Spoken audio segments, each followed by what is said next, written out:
Welcome back to Pokemon XD Gale of Darkness. Last time, we defeated Goregon and put a stop to Cypher's plans at the Cypher Key Lair once and for all. But, there is one final destination for us. We have to stop Cypher at the source, and no, it's not this one. This was their source last time, but they've got a new one. Before we head out to Citadark Isle, though, I just want to show something. I actually did take on Round 1 of Railgam Tower Coliseum. It is doable at this level, but, well, a lot of them fainted, basically. I had to rely on the heal in between every fight. So, yeah, this is what my team's looking at now. It got me a decent amount of experience. Annoyingly, many of the trainers around the world just haven't raised their levels up to the point where they're decent grinding. This was the only good training spot. But I am around the right level that I want to be. Also, I did restock some of my items. I bought a lot more Ultra Balls. Yeah, as you can see, we're going to need a lot of these going forward. And I also restocked my supply of Revives, kind of. I've got 11 of those now. I bought much more Hyper Potions. And I've still got 11 Moon Milks. I think I'm pretty much set at this point. You know what I should do, though? I should go and deposit some of the items that I don't need in the PC. That's what I'll do. But before that, I did also, off-camera, take on Round 1 of Pyrite Coliseum and got the TM for Brick Break. Now, I don't think the TMs that you get out of the later rounds of Pyrite Coliseum are really all that worth it. I guess I'll put text up screen explaining what they are. I did look up these, but I've kind of forgotten what they are now. Anyway, also, Railgam Tower Round 1 just gave Snatch, which really isn't that good. But Round 1 of Pyrite Coliseum gives Brick Break, which people have suggested that I give to Orson. I guess it's an option. The thing is that Stab Return, unless it's not very effective, is actually better than a super effective Brick Break. But Brick Break is at least better than Metal Claw when it comes to taking out Rock and Steel type, so I suppose I could go for that. I'm still a little lost on who to teach Earthquake to, though. Like, part of me is considering saving Earthquake for post-game and teaching it to someone that I want to use in the post-game Coliseum, but I'll be talking about that later. In fact, I actually feel like teaching Double Edge probably the best on Fish Slayer, because I could teach it to Orson, and while it would hit extremely hard, Orson already has Return, and I think Return's probably fine. Also, Orson's a bit bulkier, so Orson doesn't really like the recoil, whereas Fish Slayer, well, yeah, doesn't really mind that, because yeah, she's already taking massive damage from most things anyway. So, you. I wish my Pokemon knew. Where is it? Do you have double? Yes, you do have Double Edge now. So yeah, these are only one use, but I think this should be a good choice. It is really annoying that there are no physical water or dark moves in Gen 3. Sharpedo definitely got a lot better when it got those. That and, obviously, Speed Boost. For now, I think that's all I'll do with the move tutor here. So, there's really nothing much left rather than to head out to Citadark Isle. And like I hinted at before, this is gonna be a long slog. So, I went back to the HQ lab just to check if there's any new dialogue, and if you talk to Lily, she talks about your purification progress. Well, I wouldn't say completely mastered. I don't quite have all 9 sets at maximum tempo. I've got 7 of them at max tempo, 1 of them almost max, and 1 that's barely there at all, but as we purify these last few Shadow Pokemon, I should definitely finish that off. I'll just say, you do need to have max tempo on all 9 sets for something later on. So you will want to make sure you do that.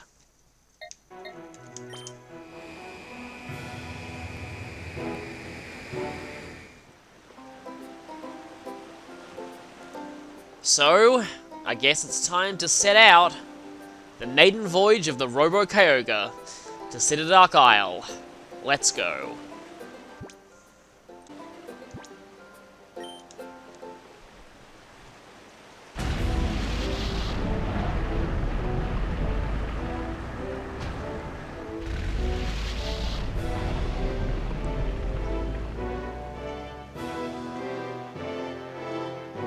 Here we are, Citadark Isle, the final dungeon.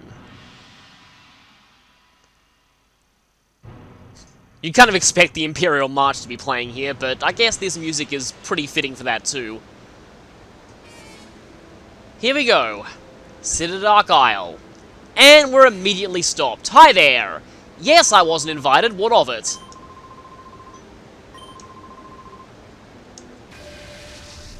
Let's do this.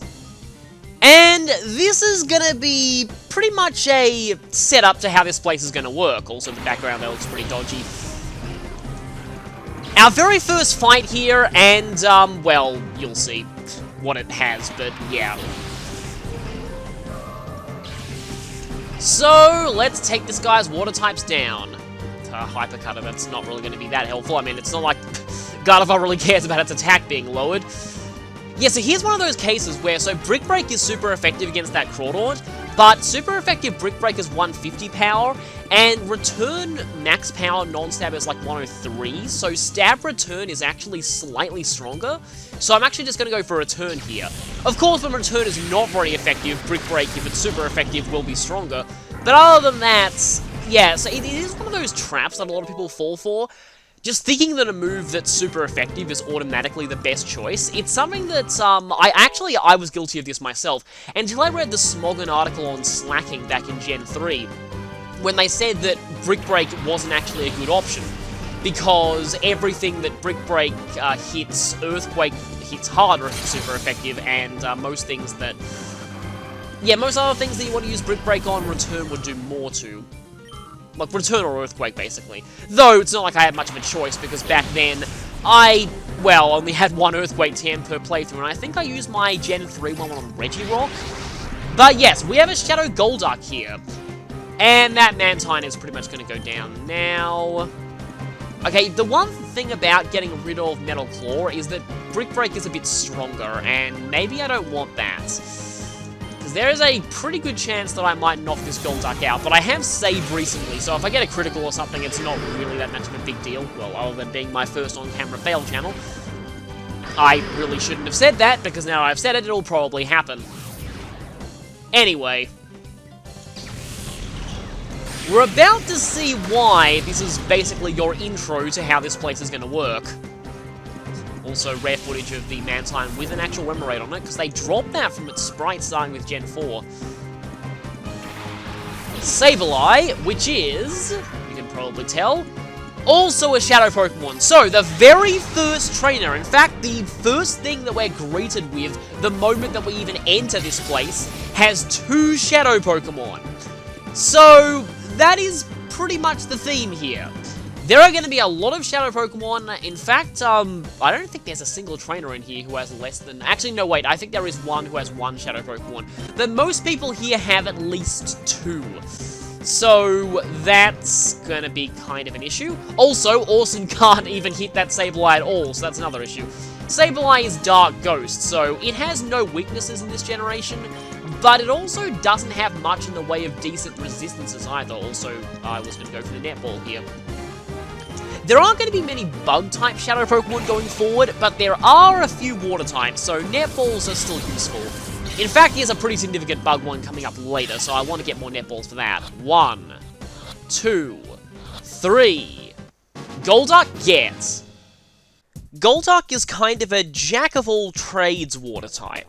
Apart from its slightly decent special attack, the rest of its stats are fairly all-round average. It also has a somewhat varied move pool, and while it is definitely better at using special moves, you can mix in some physical ones there because its physical attack is not that much lower. Neither of Golduck's abilities are likely to be very helpful during the main story. For moves, after Purification, Golduck will regain Waterfall, which is actually kind of a nice option in double battles because it's one of the only ways to deal decent single-target water damage. Charm isn't the best XD exclusive move, but it's far from the worst. Psych Up can be used with a partner that knows things like Calm Mind or Swords Dance. It's a bit of a gimmicky strategy, but I guess it can work. And then you have Brick Break as a physical option. Now this is going to be a recurring theme for most of the Citadark Isle Pokemon. Many of them won't have that much in the way of decent level up moves remaining. So for Golduck, it's pretty much just Hydro Pump, and by that point, the game is definitely going to be over. Golduck has a decent assortment of TMs to choose from though. It can use Calm Mind itself if you don't want to go the Psych Up route, Focus Punch, Return, Dig and Aerial Ace are all physical options, and you've got Ice Beam and Blizzard for special options. You can also go with Rain Dance to increase your water power. For tutor moves, you've got pretty standard stuff, plus Icy Wind, and I suggest Seismic Toss here because Golduck's offenses aren't amazing, so Seismic Toss might be an alright option. Overall, I'd recommend Golduck a lot more if it was available earlier. This late into the game, you're likely to already have a water type if you're wanting to use one, and there are many better water type options that are available before Golduck, so sadly, Golduck comes across as just kind of mediocre. One Shadow Pokemon of Citadark Isle down. Many more to go. And yeah, Sableye has very bad stats, so you'll need to watch out about how you weaken it. And seriously, Shadow Blitz this late into the game? I am disappointed, Cypher members, I really am. So yeah, Sableye is, I guess I'll talk more about it in the bio, but it's a Pokemon that has no weaknesses, but its bad stats kind of let it down. Spiritomb did kind of a better job in that department, and even then, Spiritomb wasn't really that amazing either. But anyway. One. Yeah, I didn't expect that to catch. I was just throwing it just randomly because I sort of wanted to. You're also immune to False Swipe, I just remembered, so that's gonna be annoying. I don't want to even hit you at all anymore. I think I'll just sleep you and just spam balls. It's really the only thing that I had to do. I suppose I can just kinda heal Orson a little bit to save on healing items. Because I can just use an Awakening after this, or just Call. So that's the first time I've used Rest. I forgot that the animation for falling asleep and the animation for regaining health happen separately in this game. Because I think in later generations it happens at the same time. It just says so-and-so slept and regained health. Also, I think I just lost all of the health I regained. But anyway, let me just see if this works. Okay, that is actually kind of nice. I can use that and basically Rest only costs me 1 turn rather than 2. Or no turns if I use the other Pokemon's call. I can have Orson wake up and attack the same turn after he's rested. That's actually not a bad combo. I'm kind of glad that I kept Rest. I was considering deleting it earlier on, but now that I think about it, yeah, maybe I shouldn't. Because with the call command, Rest is actually a nice form of recovery.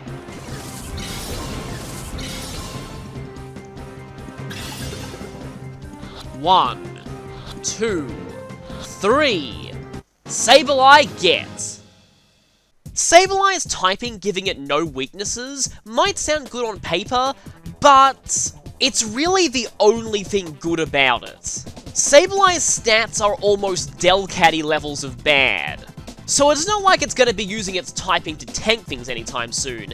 And even then, its typing is not all that good defensively, despite having no weaknesses. Because aside from its 3 immunities, it doesn't have much in the way of resistances either. Its ability is also useless. In later generations, Sableye gained a couple of tools that helped it circumvent its bad stats in a few ways, those being the Prankster ability and Foul Play, which let it do damage irrespective of its bad attack stat. It lacks both of these in Generation 3, so it's really not that good of a Ghost type, or Dark type, or Pokemon in general. Sure, this one has Helping Hand as its XD exclusive move, which is fantastic, but Dusclops outclasses it at that role in every way. Really, the only other good thing about Sableye I could mention is access to Recover, but without Prankster, you're not likely to get this off before you're knocked out. And its move pool is pretty shallow too, mostly focused on just debilitating effects. Overall, I really don't recommend Sableye in this game. If you want a Ghost type that has Helping Hand, use Dusclops instead.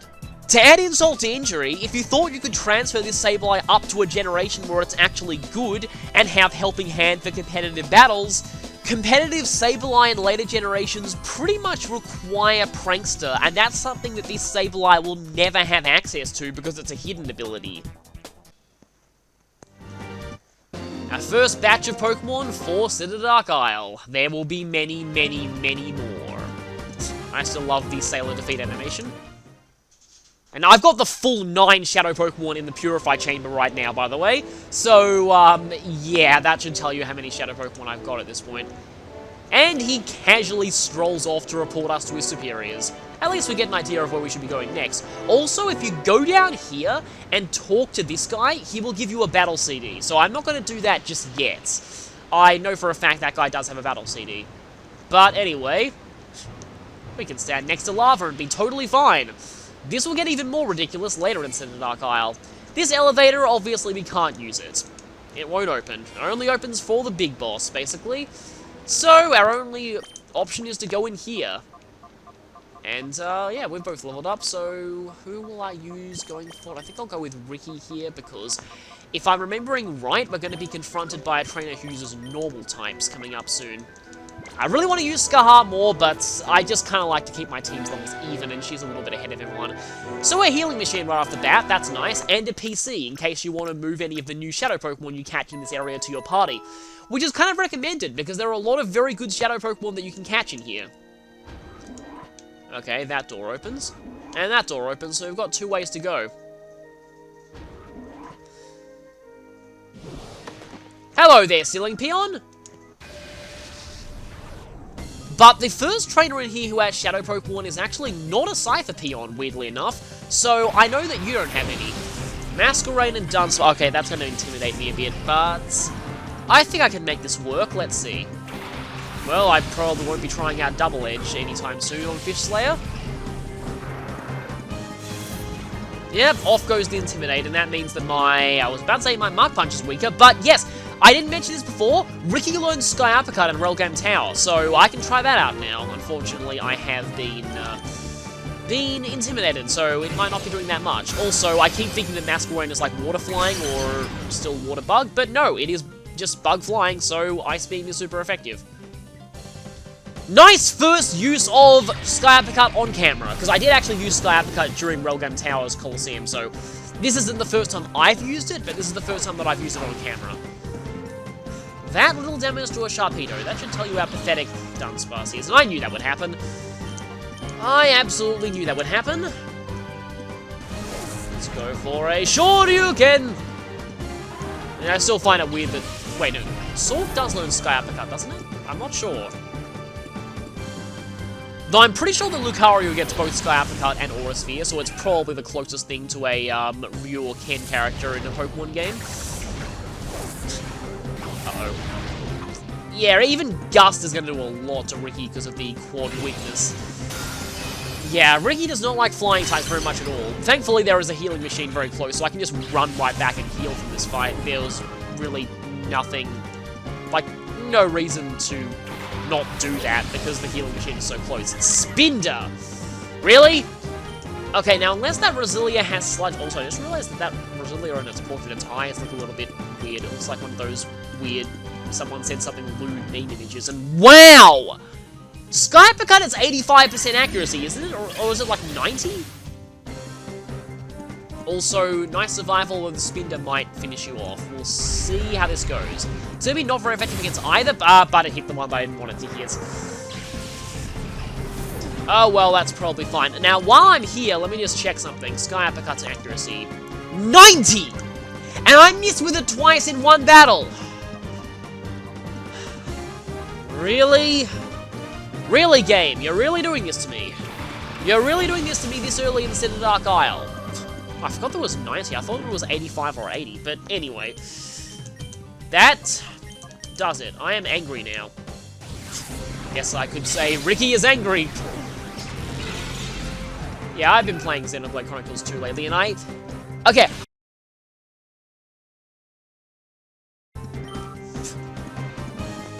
Okay, I will say I really, really like Tora as a party member and as a character. He's definitely a million times better than Tatsu. But I kind of miss Ricky's playstyle. Like, Ricky in the first Xenoblade Chronicles was such an awesome party member because he's the kind of party member you don't see that often in a traditional RPG, and I am going somewhere with this, because I'm not going completely off topic for a Pokemon game, because I felt like Ricky in the first Xenoblade Chronicles was essentially a Blissey from Pokemon. Really high HP, and focuses on using status elements to do damage. But it's just, his playstyle is, well, should I say it's not something that you see often in a traditional RPG that's done well. Very often when you have a status specialist in a traditional RPG, they're pretty bad. I guess that ceiling peon was totally pointless. I knew this area was the wrong way. I know that you have to go, is this? Yeah, this is counterclockwise. Kind of funny, because we call it anti-clockwise here in Australia. I find the term counterclockwise kind of weird. But anyway, I thought that was the Luxio Cruiser for a second, but nope, that Pokemon doesn't exist yet. Well, your dialogue seems very, very weird. I'm not even sure who you're referring to, but it's Chaser Fergie. And this is the guy who, well, actually, I'll be able to say that in a few seconds. Hello there, Dodrio. You're a Gen 1 Pokemon. You are available in Generation 3, but, well, in Ruby and Sapphire in the Safari Zone, but, yep, it's a Shadow Pokemon here.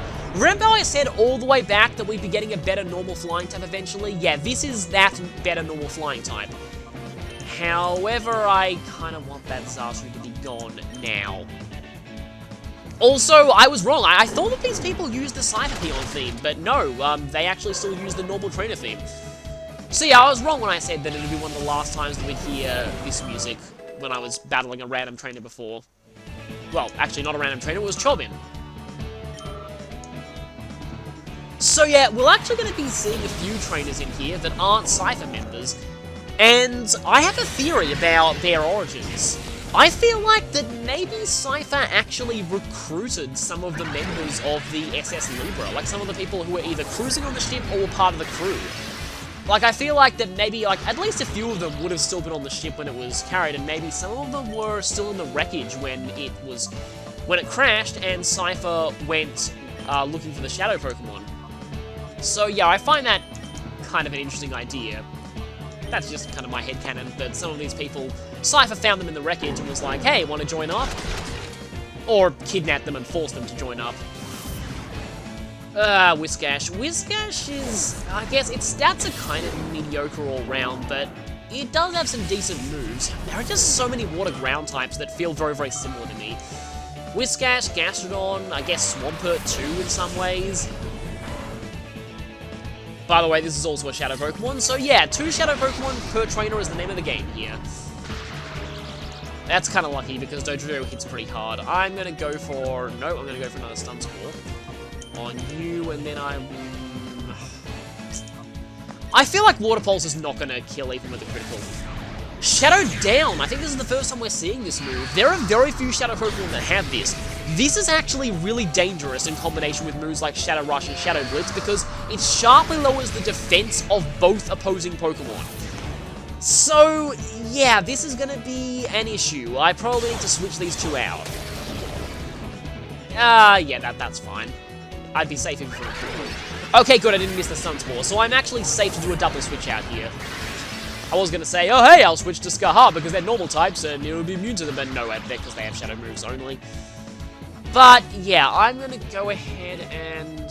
I think I should probably switch out here. Because if either of them actually hit Fish Slayer is probably just gone, so...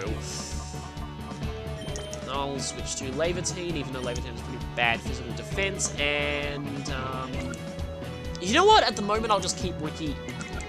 Actually, no. I'll keep you in and just go for a false swipe, and I'll switch you out for... I want someone who can weaken these Pokemon decently, and it's not you, because your weaker attacking move is super effective on them, so... Yeah. Let's see how this goes. Kinda glad these things don't have access to their normal moves, because I know for a fact this Raticate does have Super Fang. And that can be annoying. Okay, you're paralyzed. And you are not paralyzed. Please don't hit Ricky. You did, and... Okay, Ricky survived, but just barely. I'm gonna go for another false swipe, and then I'm gonna use your turn to heal. probably don't need to narrate that out loud because you'll see me do it right now.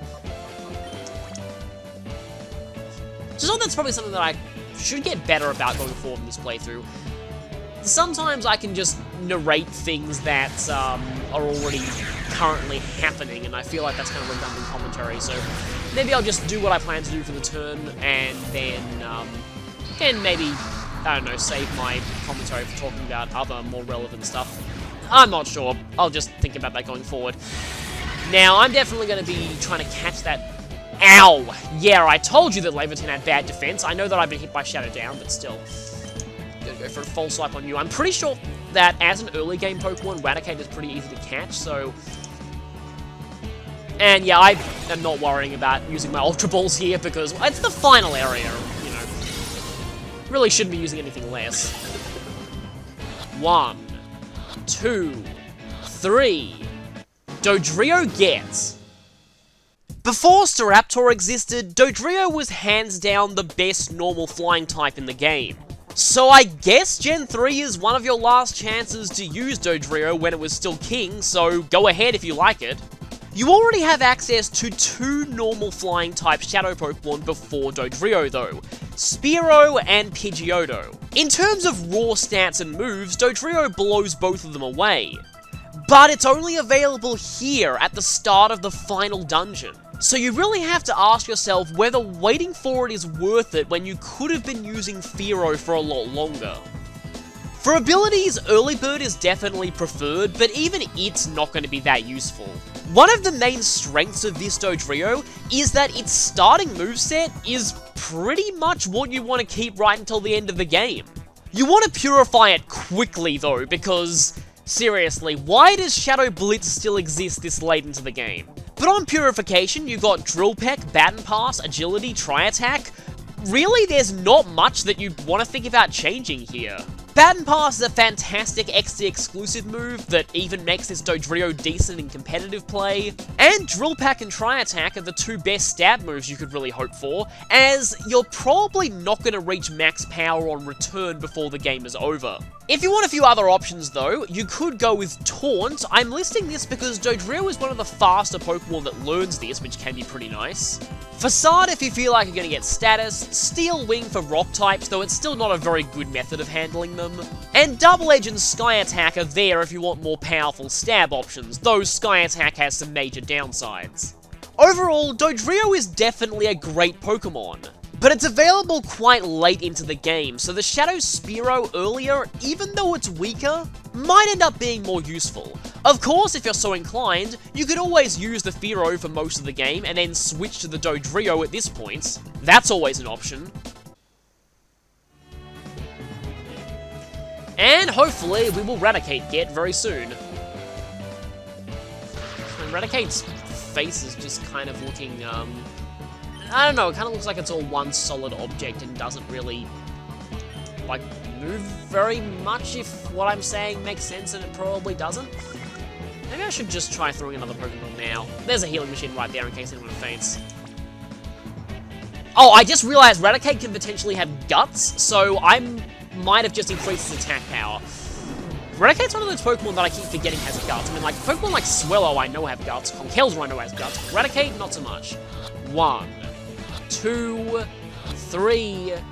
Raticate gets. Really? They're giving us Raticate this late into the game? I actually don't dislike Raticate as a Pokemon. I find it one of the better early game normal types in the series. But there's a reason that term includes the phrase early game. When caught early on in, say, Fire Red and Leaf Green, Raticate has good stats for the moment that it evolves, and has Hyper Fang, which is an absolutely ridiculous stab move by early game standards. Seriously, if you're playing Fire Red, Leaf Green, or even the original Red and Blue, Raticate's not a bad Pokemon to use. In XD though, its stats just aren't that good for a Pokemon available this late, especially highlighted by the fact that you catch Dodrio in the same fight, which is also a normal type and yet has much better stats. Also, you have a 50% chance of your ability being useless, and to add insult to injury, Raticate gets the worst XD exclusive move in the game. There are only a few redeeming qualities about Raticate. The first is Super Fang, which halves the target's current HP. This can be useful for catching, but I'd say Shadow Half is better at this point in the game. It does learn Quick Attack via Move Relearner and Endeavor at level 50, but without the Focus Sash to finish off that combo, it's not going to be claiming many KOs that way. I mean, you could gamble with Focus Band, but I really wouldn't recommend that. It learns Shadow Ball via TM, and it does get Icy Wind and Thunder Wave by Move Tutor. I suppose Thunder Wave plus Super Fang is a decent combination for catching Pokemon, so if you do want to use this Raticate, that's really what you want to do with it. Because other than that, it is far outclassed at this point in the game. And that's 2 more Shadow Pokemon down. Now, who are you talking about? Because your dialogue just seemed very, very strange. It's kind of like walking in on half of a conversation without knowing the context.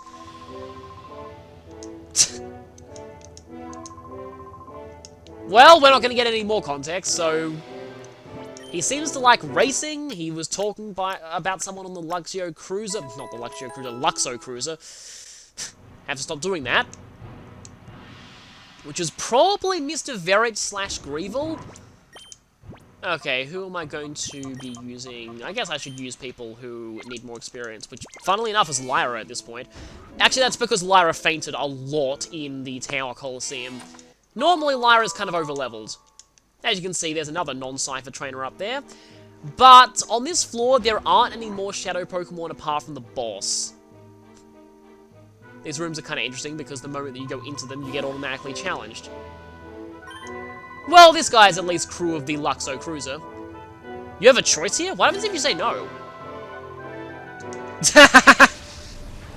I had a feeling this guy didn't take no for an answer, but it was worth it just to see that dialogue. Yeah, because I knew this fight was required, but an Aaron this late into the game? And this isn't the generation where Aaron has that crazy sturdy strategy that lets it beat, like, major bosses at level 1, which is pretty funny. That's actually ruined by some competitive formats that auto-level things up to 50. There are some formats that only auto-level down rather than up, and that's probably specifically to make sure that level 1 Endeavor Pokemon is still viable. But in formats where Pokemon below 50 are automatically leveled up to 50, that kind of ruins that. For those who don't know, that Aaron strategy is, was it like... I forget what the acronym was. Was it like Sheer or something? No, it's like Sandstorm, Sturdy, Endeavor. Basically, you have an Aaron, you have Sandstorm up, and because of its Sturdy ability... Oh, Shell Bell, that's right, yeah, Shell Bell is part of it too, because Shell Bell's healing is percentage-based, like as in based on how much damage that you dealt to the opponent. What you do is with a level 1 Aaron, it endeavors something down to 1 HP, and because Endeavor in some way still technically counts as an attacking move, you regain a percentage of that damage you dealt through the Shell Bell, and that's easily enough to heal you back up to full health and get you back into Sturdy activation range, because Aaron's only level 1. And you're basically stuck in this loop of endeavoring things down to 1 HP, getting all your HP back with Shell Bell, and then Sandstorm finishing them off. It's pretty funny, although Ghost types totally ruin that strategy, so yeah. Also, that guy had barely any Pokemon at all. Alright. Okay, we still have one more fight to go, because I know there is a boss in front of that elevator, so... I need to be prepared before I go into this, but first we have this guy who we saw over the wall before. Hunter Jetzel. That's actually kind of a cool name. What, do you, like, maintain the jets on the cruiser or something like that? Anyway, Sneasel and Girafarig, I kind of wish that I had my Muck Punch Prelude here. Because this is one of those cases where I would just use Muck Punch, because I feel like Muck Punch would KO anyway. No need to risk moving second with Skyfacard. It's kind of funny, it's only now that... I really don't care about that Sneasel for now. Like, it would normally be a threat, but because Dark is only special in this gen, and because Sneasel has a horrendously bad move pool... Well, not really, but it's just, it doesn't really have any stab moves it can use effectively, and... Yeah, Sneasel improves so much in Gen 4. Just massive, massive improvement.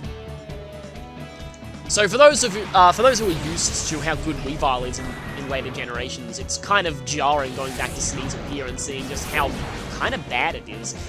It's got the stats to be a good physical sweeper, but it just doesn't have any physical types. Okay, now I can just Psychic that Golbat, and yeah, let's just finish off. Probably no reason to use Double Edge here. After this fight, I am definitely going back to heal, because, like I said, the boss is coming up. And it's not the hardest boss in the world, but it is definitely something that you want to be healed up for.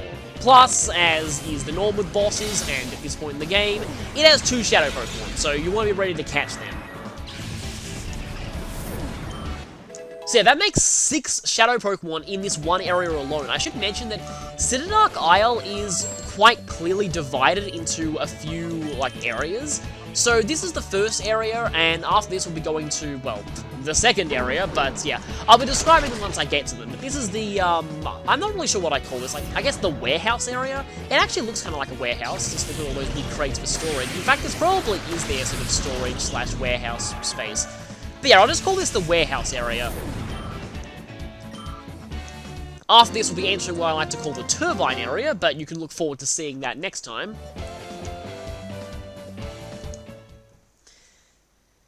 Yeah, a lot of the areas of Citadark Isle are just really memorable to me. It is a very long dungeon, and I admit that, like, there are a huge number of Shadow Pokemon here. I feel like they should have distributed the Shadow Pokemon a little more evenly and just not had this many in this one place. But one thing that I will say is, like, there are a lot of people who really hate the 2 Shadow Pokemon per fight thing. I personally enjoy it. It really adds to the fact that in Colosseum and HD, catching Pokemon is a big part of the battling gameplay. Catching Pokemon is a big part of the challenge. I love how they integrate Pokemon catching into battling. And it just is a natural evolution of that, just making it more difficult, giving you more Shadow Pokemon to have to catch in a single fight. So personally, I actually quite like it. But that's just me. Anyway, due to most likely the sheer amount of bios in this part, I am probably going to end this part here and fight the boss next time. So, I'll see you then for, well, I guess I'll say it now. We're going to be having a bit of a boss rush here. Just like the end of Colosseum, it's time for the Cypher admins to return. And I think you can probably guess who'll be up first, so that'll be next time. I just said so in my outro. That is fitting, considering who we're fighting next.